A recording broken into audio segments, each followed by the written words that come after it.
live from Atlanta, Georgia. This is the Kos Sports Show. Hi everybody and welcome back for another episode of the Kos Sports Show. I am your host for today, Andrew Koster, and today we're going to be going over the 4th edition of the College Football Playoff Rankings. There were some more changes than I thought there'd be. I'll be going over my thoughts on those. Plus, I'll be going over Wisconsin's big win over Michigan, what that means for the Badgers after this. Plus, Vriginia almost comes away with the upset in Miami. Should the Canes be concerned? Also, I'll be going over the Heisman thoughts as well as Baker Mayfield's integrity issues. And plus, I'll be giving my preview for Rivalry Week, as well as my picks for Rivalry Week up for Week 12, or no, not Week 12, Week 13 of the college football season. Anyway, let's get to it. Now, as you know, the college football playoff rankings did come out last night, and I thought there wouldn't be any changes in the top 10. Surprisingly, there was, and a very interesting one to say the least. Miami jumping Clemson, and this one kind of has me scratching my head. And the reason why it has me scratching my head is, what exactly did Miami do to jump Clemson? They held on to beat Virginia. If you go back and watch this Virginia game, Virginia should have won this game. Virginia shot themselves so many times in the foot. They had so many opportunities that they just could not take advantage of in this game. And they still managed to lose. And the score is a little bit deceiving because Miami pulled away a little bit late. But besides that, it was not that close. It was way closer than that score shows. And Clemson didn't do anything really to give them a reason to fall behind. I guess they treated an ACC matchup a little bit bigger, but it'd be one thing if they absolutely dominated Virginia. Then it might have been a different story, but they struggled. I don't understand the logic behind this at all, in all honesty. But the thing that also annoys me is, if they were going to do this, I would have already wished they had just gone ahead and done it last week.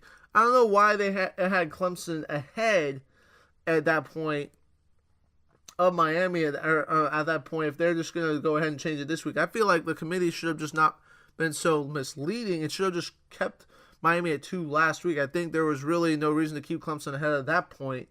That was just very strange to me, to say the least. But I like I said, this really doesn't matter right now because one of these teams will probably be out. I hear some people saying if Miami loses, that Miami will get in.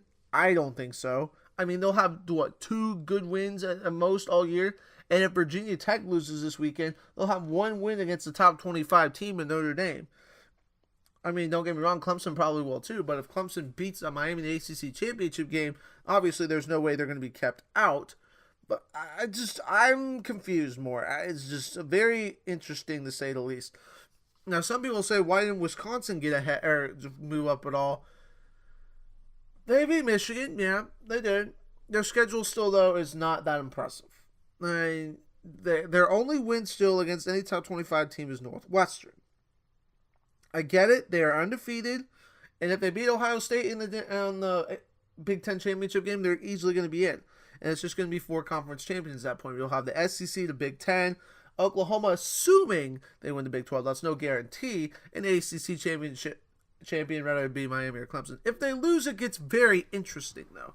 When I was watching the playoff ranking show last night, they were having some interesting scenarios. So if Miami loses and Wisconsin loses, do you take Miami over who would probably be Ohio State win the Big Ten championship? I think they've already clinched it. Don't guarantee me on that quote. But some people would take Miami over Ohio State. Personally, I take Ohio State because they'll have more wins. They'll have 1 more loss. Yes, and it's a bad loss. 2 bad losses where they've gotten pretty much dominated both of those games, and especially the Iowa one, which is looking worse and worse because Iowa's what now, 6-4 or 6-5, and I kind of would completely understand why why they put Miami in, but at the same time, I think the conference champion thing matters.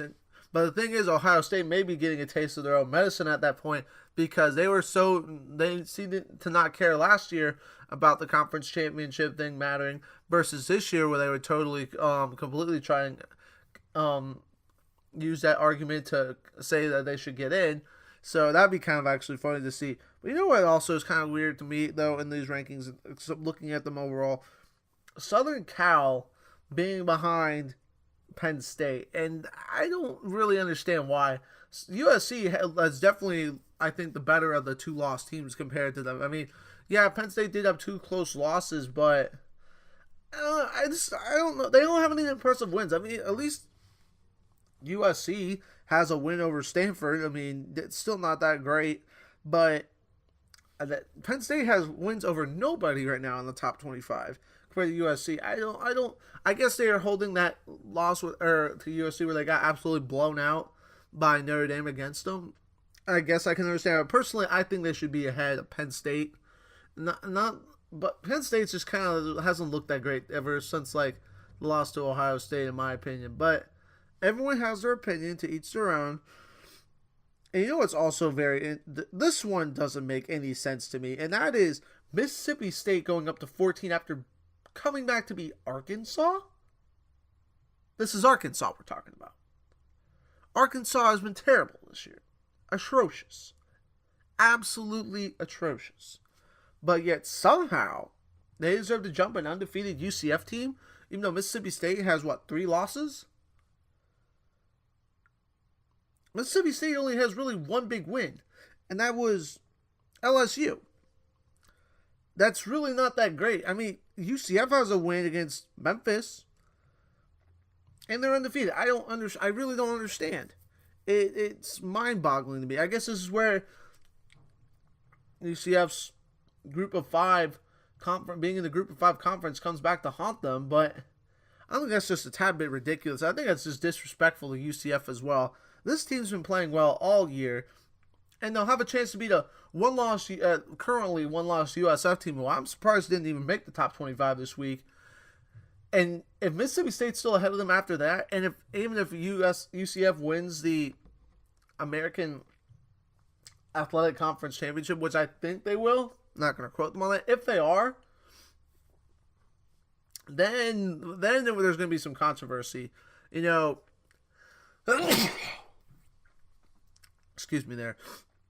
I mean, it's weird sometimes what's going on in the committee's heads. Like, with the Miami jumping Clemson, I would have understood that if they had done that from the start, or last week. But the fact that they didn't just is weird to me. It doesn't make any sense. It's just, I guess like they were impressed with a comeback win or something. I don't know. But like I said, this doesn't matter. This is usually if Wisconsin wins out, if Oklahoma wins out, whoever wins the SEC and the winner of the ACC will all get in. It's only going to start getting crazy if Oklahoma loses or if Wisconsin loses. And the reason why is because you also have Notre Dame sitting there at 8. And this is where they're going to get hurt, especially if they somehow get in. People are going to be one no conference champion, 2 losses, one of which they got absolutely demolished by Miami. And their impressive wins are starting to go away. The only impressive win will be against USC. And their second best will probably be, Stanford? Now, win against NC State's not looking that great. And I mean, don't get me wrong, I hate that because that hurts Clemson too.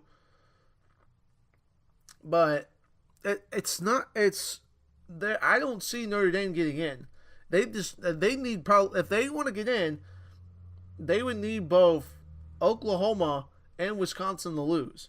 And even then, I'd still think Ohio State would probably jump them as well. Just because they'll have the conference championship and also 2 losses. Yes, their losses aren't going to look much better, but personally, I'd take that over Notre Dame.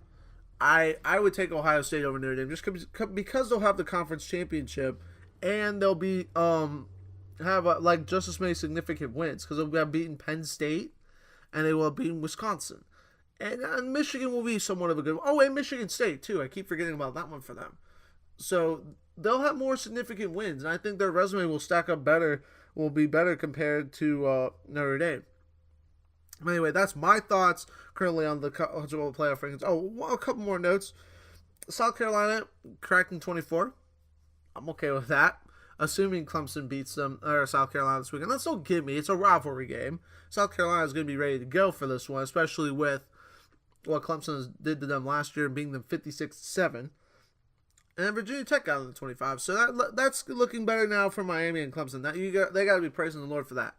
Now, if Clemson beats South Carolina, you have to wonder, will they very comfortably, Miami were to struggle, say, with Pitt this weekend, which I think could be very much possible. You have to wonder if Clemson will jump Miami again. But I don't know. I don't. It's very strange to me personally. Just the reasoning behind Miami jumping Clemson. But anyway, those are my thoughts on the rankings. Nothing too exciting or nothing too much changing besides those couple of small things. Also, I'm in these past couple shows, I wanted to give my playoff rankings, but I keep forgetting. But I'm going to go ahead and give them here. So I have 1 as Alabama, 2 Oklahoma, 3 Clemson, 4 Miami, 5 Wisconsin, and 6 Auburn. Now, Miami fans, if they're listening right now, are probably going to be living and be like, what is this guy saying? I'm saying right now that Oklahoma definitely has a better resume than Clemson, and they definitely have a better resume than Miami, despite the loss at home to Iowa State. People could go ahead and keep saying that, but like, Miami, if you take away these 2 games where they beat Virginia Tech and Notre Dame sadly, they haven't looked good. They haven't looked that good. They struggled with Georgia Tech at home. They struggled with Florida State. They struggled with UNC, who has what, like 3 wins now on the year? Who had 1 win at the time? They struggled with Virginia this past week. That's not that impressive to me. If you look at compared to Clemson, Clemson's really only 2 games where they've struggled have been on the road at NC State, and then of course the Syracuse loss where they had a lot of injuries. But if you compare, they went on the road to Virginia Tech and did exactly what Miami did, except they were at home. They also went on the road to Louisville and dominated them. The defending Heisman Trophy winner in Lamar Jackson, who is still putting up crazy numbers this year despite that loss. So that's looking better for Clemson. They're actually Louisville 7-4 right now. And also the fact that Clemson has way more wins against teams with winning records. They have 6 wins against teams with winning records. That is tied for most in the country. That is very good for Clemson. And the only team who can say that as well is Georgia, who's sitting there at 7. People can keep saying Georgia being at 7 in my rankings, at least, and they're also in the other rankings. If Georgia were to win out, they're going to get into this playoff as well. But also, I think I left out 5 and 6. 5 Wisconsin, 6 Auburn. There's no reason really to change that. I'm not going to put Auburn ahead of Wisconsin. There's really no need to. I mean, it'd be one thing if Auburn had 1 loss, that I probably would put them ahead. But 2 losses, no. You got to get the undefeated team then a little bit of credibility. If it's more than a 1-loss difference, then you got to give the undefeated team the benefit of the doubt. And I'll give that to Wisconsin. I mean, they've looked better in these games, but the Iowa game's not looking that good now, especially since Iowa just lost to Purdue. Then the game against Michigan, yeah, Michigan was like, 8-2, but I think they had, 0 wins against teams with winning records all year. And the 2 games against, Michigan State, they struggled with bad. The game against Penn State, they got absolutely killed. So really, at the end of the day, I guess it was a pretty good win. But it wasn't that impressive to me. There was no reason for me to get them in the top 4. But like I said, Wisconsin has nothing to worry about. Their fans need to relax. If they win out, they will be in the playoff. Everything will be good to go. But anyway, that's enough of what I wanted to say on my playoff rankings. And I'm also going to with Clemson. They're starting to find their good form. So that's why I'm going to keep them also ahead of Miami as well. They are getting a lot of their guys back from injury, and it's really going to help them down the stretch. One thing, though, they will be without Trey Lamar this weekend against, South Carolina. That's huge. He is the guy who replaced basically Ben Boulware. He's been a monster this year for Clemson. So having him this weekend will hurt them, but the good news is South Carolina is 105th in total offense, so not be too bad. But anyway, enough of that. We're going to go on. I'm going to be talking about first Wisconsin beating Michigan this past weekend. And I went back and watched this game, of course. And here are kind of my thoughts on it. Definitely was closer than I thought it'd be. I thought Wisconsin was going to beat the brakes off of them. But Michigan's defense came to play. And honestly, if Michigan's quarterback, what was his name, Peters, hadn't gotten hurt, Michigan could have won this game. It completely changed the outcome of this game just because that's been the issue for Michigan all year is their quarterback play. They've had the running backs, they had the receivers, they just haven't had the quarterback play. It's really hurt them offensively. And then this game, once he was out, their offense just completely went lights out. I think at one point, they were winning at 1.10-7 in this game. They were also down 14-10 there in this game. So, for a lot of this game. So, this game, I was not as impressed with Wisconsin as I thought I'd be. Offensively, Taylor is really their only weapon. You look at Hornibrook. People can say, oh, he has the most wins currently as the starting quarterback. Yeah, he didn't look that good. And if he didn't have Jonathan Taylor to help bail him out, he wouldn't have done anything. Alex Hornibrook is not the kind of quarterback that can lead a team like to victory if your running game's not there all night. No offense, Alex Hornibrook. I'm nothing against you personally, dude, but from what I've seen from him, there's just nothing really there to impress me as a whole. I just really haven't been that excited about him. But, what was it? He was 9-19, 143 yards, touchdown and interception. It's not that good. It's not good at all, actually. You were less than 50% on your passing. Doesn't look good to me. But, we're going to find out in 2 weeks. They can't sleep on Minnesota this weekend. This is a rivalry game this weekend, but we're going to find out really how good this Wisconsin team is when they play Ohio State. This will be the test for Wisconsin. If they really want to show us this weekend, or us who they are, they will show us in the Big Ten championship game. If they get blown out, then it will be like everyone thought we told you so. But anyway, that's enough of that game. Also, I'm going to talk about Miami rallying back to beat Virginia. This one in a way, I was kind of surprised by it, but another way I wasn't. And here's why I wasn't surprised. Miami had just come off 2 emotional games in which they dominated Virginia Tech and Notre Dame. And you're kind of wondering if they'd have a hangover with it being also a noon game. It was at home in South Beach. But at the same time, besides those 2 games, Miami hasn't looked that great all year. And they were down at one point 28-14 in this game. They rallied back. An interception by Jaquan Johnson midway through the third quarter is really what helped change this game. But we'll say that Jaquan Johnson did step up and make a big play. He's been making the plays for them all year, especially these last 3 weeks. But offensively, though, they did not look that good. Rozier struggled again, 15 of 28, 210 yards, 3 touchdowns, and 2 interceptions. That's not going to do it for you against teams like Clemson. Clemson's going to be the best defense they've played all year, and they're getting healthy now, especially in the secondary, where they have Marcus Edmond and Mark Fields coming back. If he plays like that against Clemson has a better offense than Virginia probably, and they are not going to turn the ball over. So that's concerning. He made some very poor decisions at times, I just haven't been impressed with Miami's offense all year. If they had Mark Walton, maybe be different. Homer's okay as a running back, but he's not Walton. It's a fact, but Virginia honestly should have won this game. The amount of times they shot themselves in the foot during this game. When I'm rewatching, if I were Mendenhall, Virginia's coach, my blood would be boiling. Just because a muff punt, terrible passes on terrible decisions by a quarterback in clutch situations.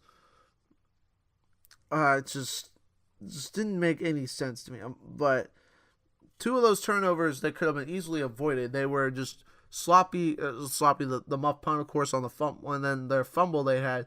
The interception, I'll give Jaquan Johnson some credit for because he read that one from the get-go, and I don't think Ben Kirk even would have saw him anyway.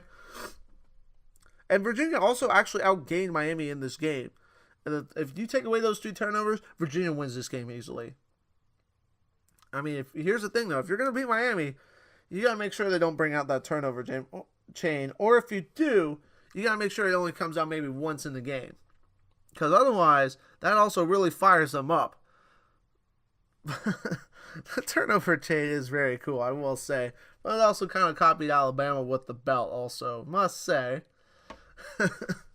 Everyone keeps forgetting that Alabama was the first to come out with this turnover thing with the belt. The chain, though, is really cool. I will say, Mark Richt did good with that. But also going on, besides Miami, I know people say I'm hard Miami, but I have a reason to. Besides those 2 games, if they had been dominant as they had those past 2 weeks all year, it'd be a different story, but they haven't. But then also for Virginia football is moving in the right direction under Mendenhall. I was very impressed overall still with Ben Kirk, despite his 1 interception, and he had some bad plays late in the game. Virginia is moving in the right direction. This team's already bowl eligible, and don't be surprised if they beat Virginia Tech this weekend. I'll be actually making a pick on this game later. But anyway, enough of those games. There's really the only 2 games I wanted to talk about from week 12. Now I'm going to give my top performances of week 12. There's some good ones here. First, we're going to start off with Rashad Penny of San Diego State. 24 carries, 222 yards and a touchdown, but also had a punt return touchdown and a kickoff return touchdown, and their big win over, I believe, Nevada. And then also after that, we had Mike White of Western Kentucky. 39 of 54 for 485 yards and 5 touchdowns, and their big win over... Who was it? I can't remember who they were playing this weekend.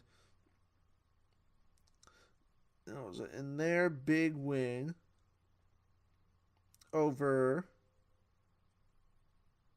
Middle Tennessee State. So a good win for them in overtime. And then, what was it? Brian Pringle of Kansas State. 4 catches for 166 yards and 3 touchdowns. And Kansas State's upset win over Oklahoma State. Then honorable mention this week, we have Greer Martins of Notre Dame. No. And then for honorable mention this week, we have A.J. Dillon of Boston College and Trayvon Brown of East Carolina. Defensively, our top performances. Jaquan Johnson from Miami, 9 tackles, 1 sack, 1 tackle for loss, and an interception that he returned for a touchdown, which really changed the game for Miami and their comeback rally win against Virginia. And then also J.J. Edwards of Wisconsin's 11 tackles, 1 sack, and 2.5 tackles for loss, and their big win over Michigan. And then, of course, finally, Nate Hall of Northwestern, 7 tackles, 2.5 sacks, 3 tackles for loss, and their big win over Minnesota. And an honorable mention this week, we have Greer Martins of Notre Dame and Nick Ruffin from Auburn. Yeah, so people are wondering, who's this guy from Auburn you're talking about? I'm giving him honorable mention. Fun fact, I played actually with this guy in middle school in Pee Wee League ball. His dad was actually my first ever head coach. And he had an interception return for a touchdown, as well as a fumble recovery in Auburn's win over Louisiana Monroe. So I just wanted to give him a little bit of a shout out, man.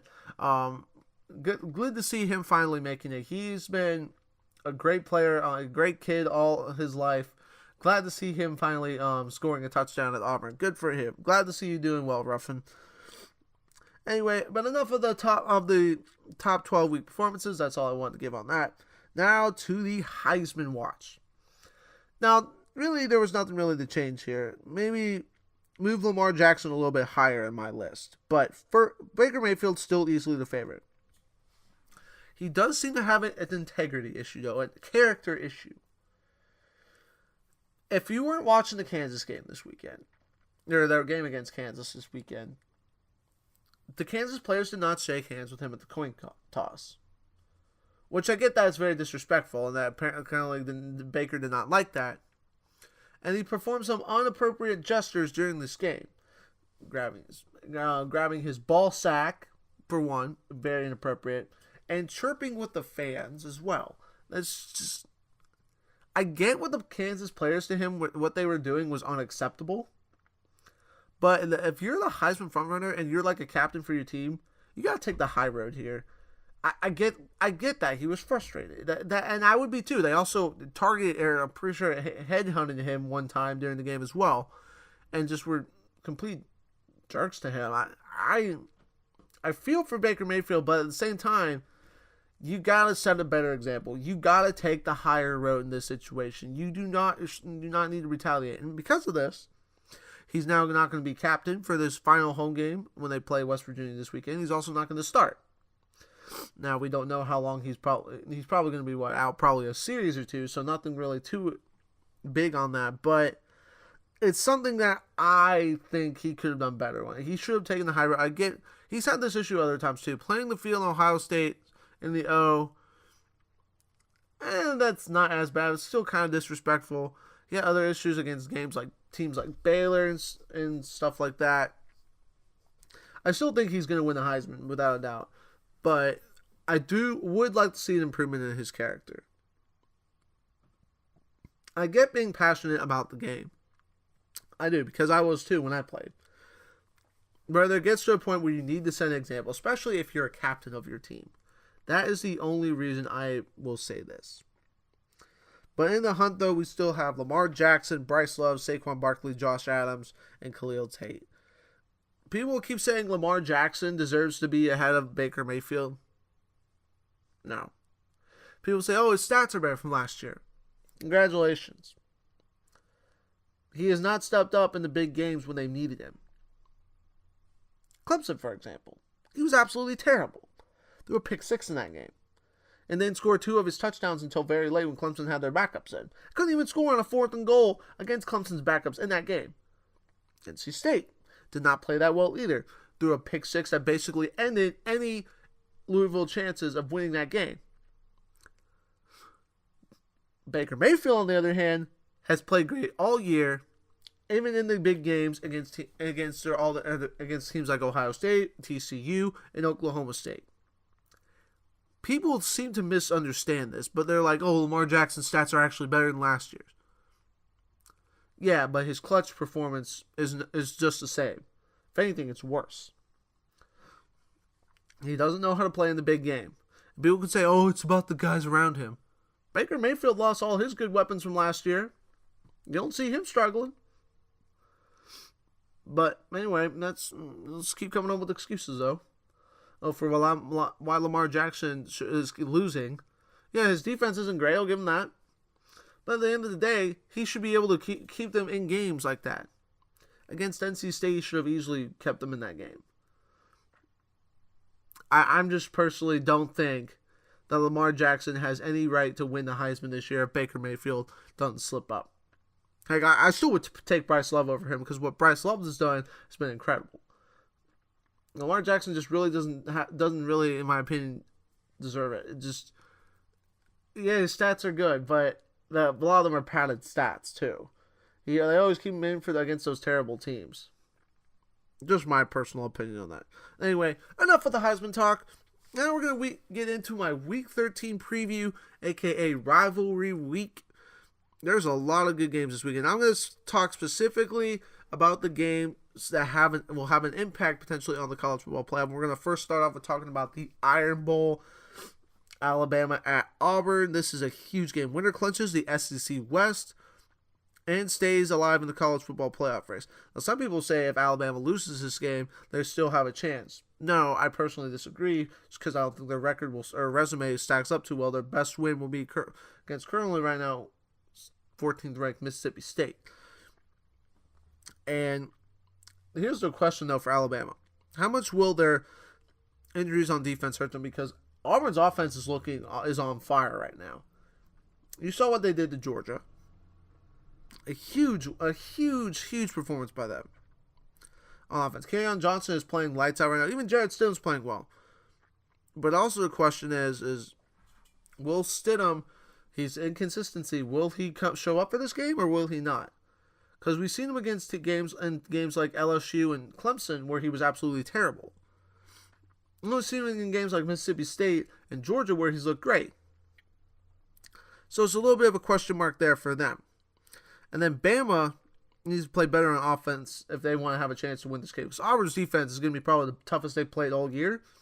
And Jalen Hurts needs to realize that he's got other receivers to throw to besides Calvin Ridley. That is a big problem this year. He doesn't have Darius Stewart anymore. He doesn't have O.J. Howard anymore. But it seems like every time when he tries to throw, a lot of times it's to Calvin Ridley. I get that. He's a great receiver. I have nothing but respect for Calvin Ridley. But at the end of the day, he needs to look off and find his other receivers. And that's what could, if he doesn't do that in this game, Alabama could be in some huge trouble. Because their running game these last couple of weeks, it hasn't been as good as it has been earlier in the year. But anyway, and I wonder if they'll try maybe getting Bo Scarborough going eventually. Because this is the time around, last year, this was the time where they really got him going.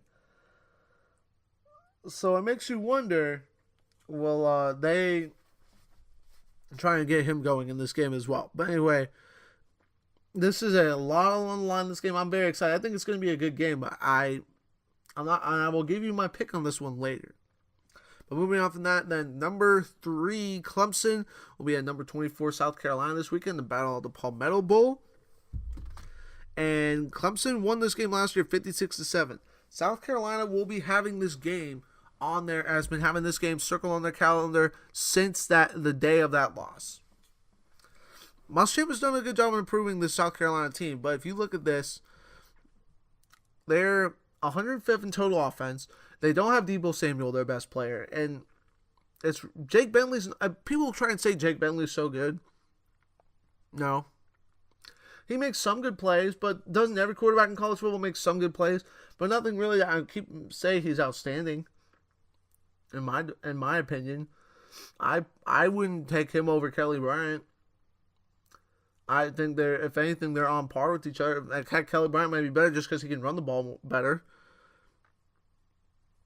But I think, though, Scar has a good defense, and that's just what's going to keep them in this game, if anything. And they're going to, I think, in my opinion, need to have a defensive touchdown or two to win this game. But the question is Clemson at times this year has turned over the ball some, but at other times they've done a good job of protecting the ball. Which of those Clemson offenses will show up? And if Clemson especially can run the ball good against this team, and it can open up the passing game, South Carolina could be in for a fight. But I think this is going to be, with it being a rivalry game, it's going to be huge. But like I said earlier with Clemson, they're getting healthy finally on defense. No Trey Lamar, but they will get back Marcus Edmond and Mark Fields. And Tanner Muse is starting to get better with his cast. He's got, in case y'all didn't know, he's been playing with like a club almost. It's actually pretty funny. His cast is getting smaller and smaller. So that'll be huge for Clemson as a whole. Should be a good game though. Playing in Columbia at night is a tough place to play, regardless of what some people say. I did hear someone try and say though that Columbia is more intimidating than Lane Stadium.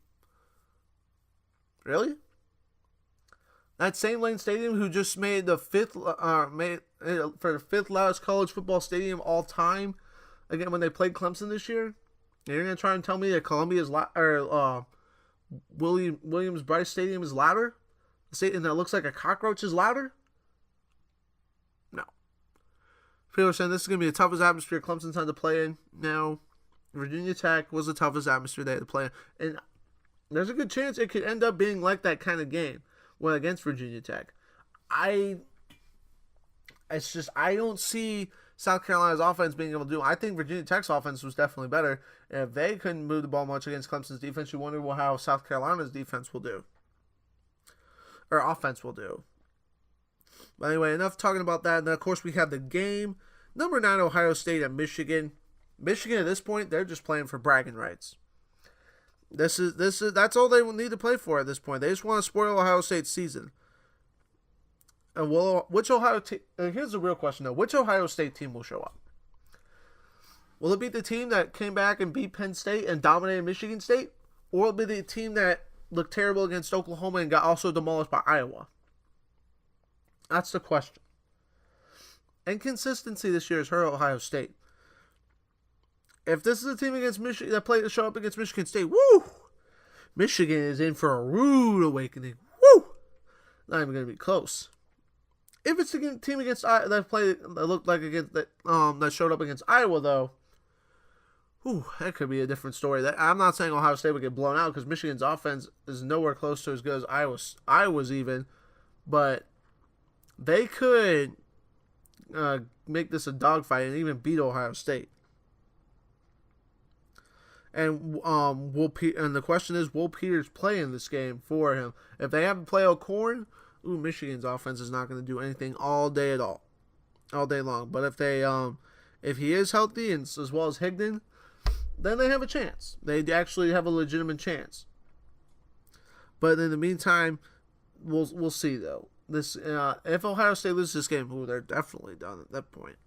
But I don't know. We'll see. This is the game. Ohio State has won this since the turn of the 21st century. Ohio State has really dominated this rivalry. Maybe Michigan can finally win one. It's been since last time they won. They had Denard Robinson at quarterback. So that'll be interesting to say the least. Then, of course, the last but not least, the last game I want to talk about is Notre Dame at Stanford. Of course, number 8 Notre Dame and number 21 Stanford. Notre Dame is holding on to a small chance of making the playoff. But which team will be able to slow down the other team's running attack? Both teams have very good running attacks. Of course, you got Josh Adams versus Bryce Love in this game. Stanford has run for 215 yards a game, and they give up 171. Notre Dame has run for 290 yards per game and gave up 153 yards per game. So fairly similar numbers. A little bit better for Notre Dame running the ball, just because they don't throw it as much. But you wonder though, what was it?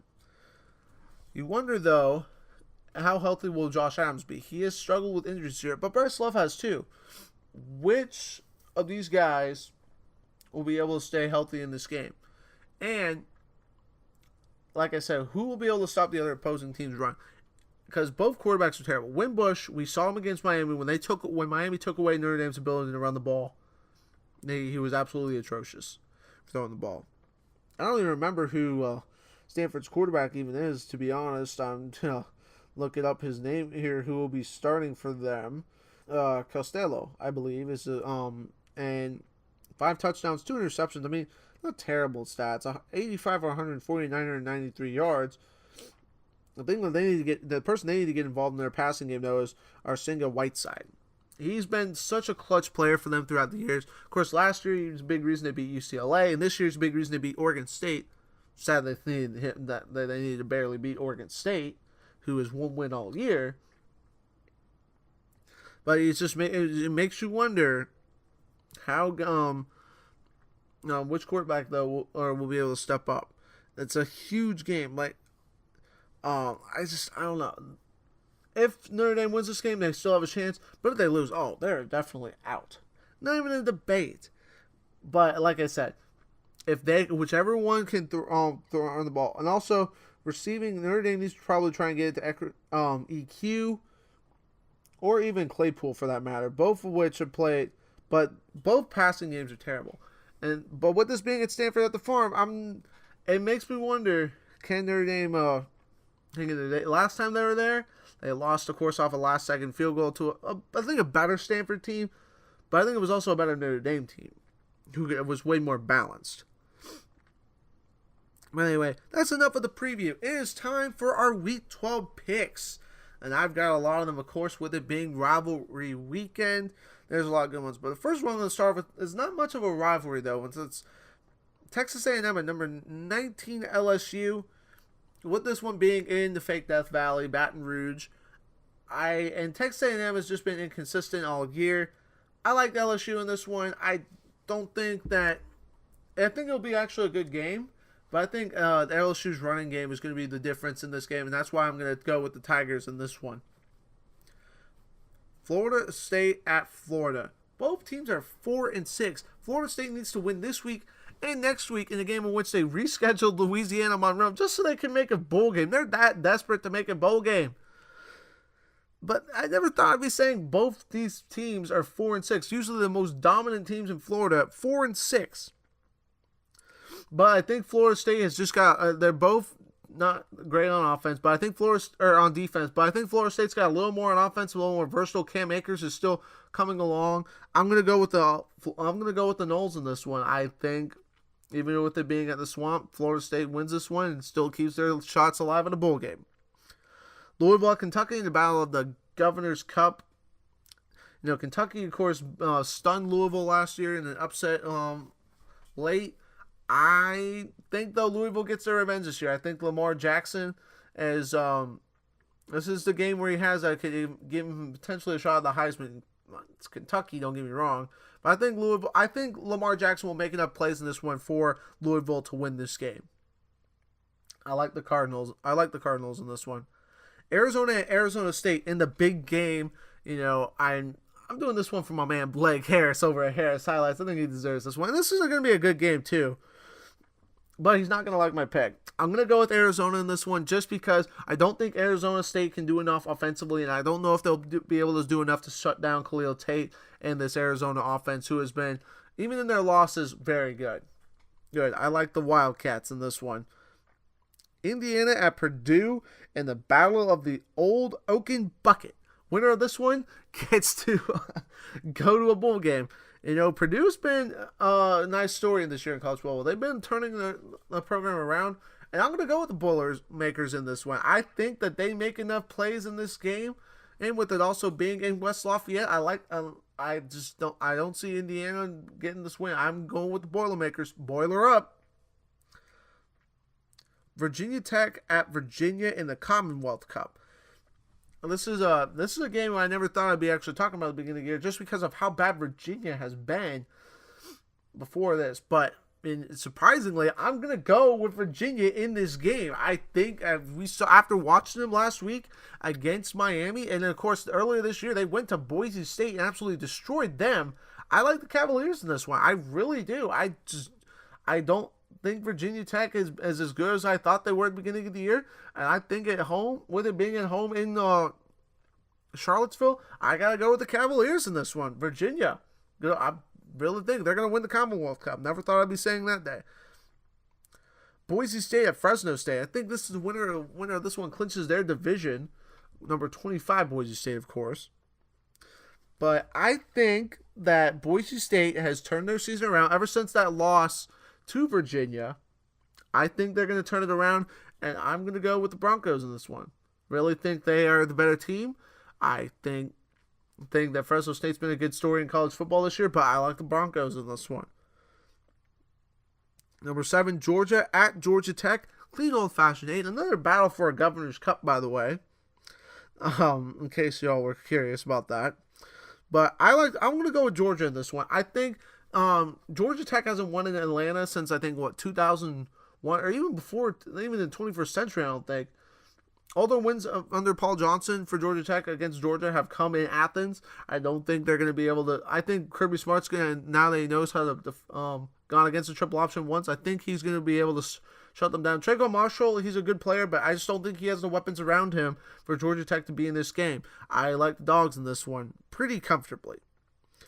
South Florida at UCF, the War on I-4 is what this one is called, and the winner of this one gets a spot in the American Athletic Conference Championship against Memphis. I'm going with the Knights in this one. USF has been shaky all year. They definitely have not been as impressive as I thought they'd be. I like the Golden Knights in this one. Very cool to see Scott Frost turning the program around for Central Florida. But unfortunately, he will probably be gone by the end of the year. But like I said, Central Florida is going to win this game, in my opinion.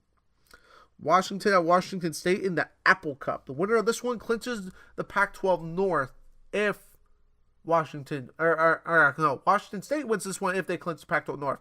If Washington wins, Stanford goes. Never thought I'd be seeing that day. So I think Wazoo gets their revenge this year. Washington State, we've seen them against the only two good teams that are quality teams they played in Arizona State and Stanford. They have not looked good. And they barely beat Utah last week. Wazoo played, I think, beat them a little more comfortably. I'm going with the Cougs in this one. I just don't see Washington being that impressive. Jake Browning, as much as I like to, I've said high things about him, but Washington's just been disappointing. Defensively, they're just not as good, and I think that Washington State's offense is just going to have a field day in this one. Cougars get their revenge in this one and win the Pac-12 North, and we'll play USC in the Pac-12 championship game. West Virginia at Oklahoma. And, this is a game, West Virginia does not have Will Grier. If they did have Will Grier, I'd give them a good chance to win this game, but they don't. So I think Oklahoma's going to win this one. I think still West Virginia is going to score a good amount of points because their offense overall still has got some good weapons besides Will Grier. But I think without Will Grier, there's no way that West Virginia gets this one done in Norman. I like the Sooners in this one. Number 8 Notre Dame at number 21 Stanford. This one's called the Battle for the Legends Trophy. I completely forgot about that. But with it being on the farm and the way Notre Dame's played lately, they barely beat Navy this past weekend. I'm going to go with the Cardinals in this one. I think that Bryce Love makes enough plays on the ground, and I think their passing game will be just a little bit better than Notre Dame's. I like the Cardinals in this one to upset Notre Dame, and Notre Dame's chances of the college football playoff are completely gone. Number 3 Clemson at number 24 South Carolina in the Palmetto Bowl. It used to be called the Battle of Palmetto State, but this one, of course, South Carolina is looking for revenge after last year's 56-7 blowout. Tigers are looking for 4 straight. 9th time in the series, if they win this game, that they will have won 4 straight or 4 in a row against South Carolina. At the end of the day, I just don't think South Carolina's offense can make enough plays to keep them in this game. I like Clemson in this one. I think they're going to hit their stride at the right time, and they're getting healthy, like I said, on defense. I like the Tigers to win this one comfortably, not kill them, but comfortably, I think, to win this game. Number 9 Ohio State at Michigan in the game. This is, like I said, this one's, both teams hate each other. This is arguably the best rivalry in all of college football, up there with the Iron Bowl. But I think Ohio State is going to, I think this is an Ohio State team is finally turning it around the corner. I think they're going to absolutely dominate Michigan. I think it's going to be like for Michigan, it's going to be like when they played Penn State. I like the Buckeyes in this one to win this one very comfortably, not even close. If Michigan has Peters and Higdon, and they have a chance, but I still think Ohio State, regardless, is going to show up and absolutely demolish them.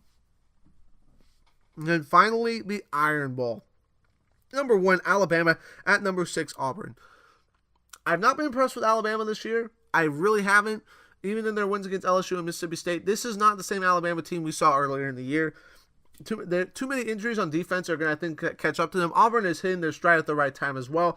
And with it also being at Jordan-Hare, I'm going to go with Auburn in this one. I really think that Jarrett Stidham will make enough plays, and Kerryon Johnson's going to have himself a field day against this Alabama defense. Auburn wins this game and goes to the SEC Championship for a rematch against Georgia. But enough of those picks now. Now we're going to go finally with an upset alert.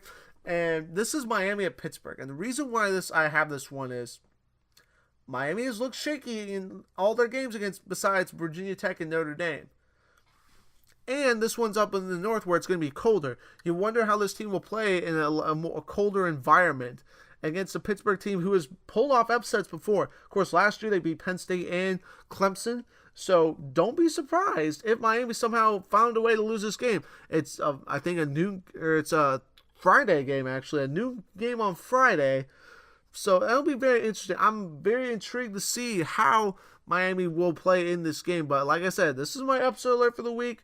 Do not be surprised if Pittsburgh goes on or stuns Miami in this one.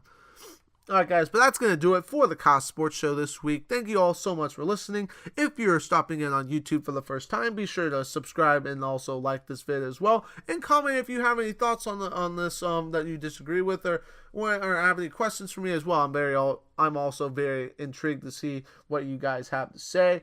Of course, I will be watching this weekend. I will be watching Clemson, South Carolina, but I'll be watching all the college football action. I will not be making the trip to Columbia. I refuse to go down there.